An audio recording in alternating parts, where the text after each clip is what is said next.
নমস্কার, আমি অনঞ্জন। AK-47 সিনেমার এডিআর করার সুযোগ হয়েছে আমার। এর জন্য কৃতিত্ব অবশ্যই বিপ্লব দাকে, আমাদের ডাইরেক্টর বিপ্লব কয়ালদা। থ্যাংক ইউ দাদা। আর চেরিপিক্সকে তো অবশ্যই থ্যাংক ইউ। আমি সচরাচর লাইভে আসি না বা ভিডিও করি না, তবে দাদা আমাকে বললেন আমি না করতে পারেন, তার একটা মাত্র কারণ হচ্ছে আমি কিছু জিনিস শেয়ার করতে চাই।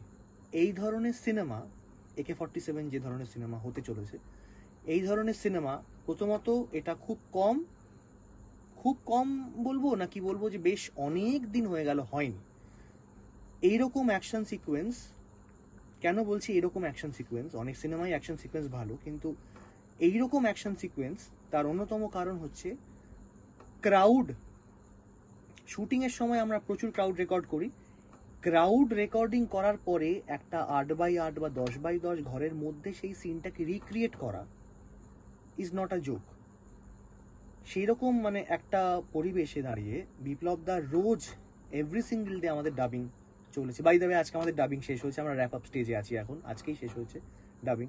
বিপ্লব দা রোজ এসে আমরা জিনিসটাকে বিপ্লব দা অ্যাজ আ গ্লু, আমরা যেরকম টেকনিক্যাল টার্মে বলি কম্প্রেসার দিয়ে সিল করা হয়, ওরকম ভাবে বিপ্লব দা অ্যাজ আ গ্লু এর মতো করে পুরো জিনিসটাকে মনিটর করে ওভারসি করে এটাকে রেডি করে দিয়েছে। ওই রকম ভাবে ক্রাউড এবং তার অ্যাকশন সিকোয়েন্সের ইমপ্লিমেন্টেশন, প্রত্যেকটা ডাবিং আর্টিস্টের সেরকম কোঅর্ডিনেশন না হলে কিন্তু এই জিনিসটা হবে না। তো আমি একটাই জিনিস বলবো যে এই সিনেমাটা একটা সারপ্রাইজ থাক। আমি রিলিজ ডেটটা বলবো না, খুব শীঘ্রই আসছে দোরগড়ায়। তো আমি এটুকুই বলবো, আপনারা সবাই আসুন, আমরা একসাথে এনজয় করি, হলে বসে দেখি। আশা করি আপনাদের ভালো, আশা করবো না, আমি জানি আপনাদের ভালো লাগবে। চিয়ার্স।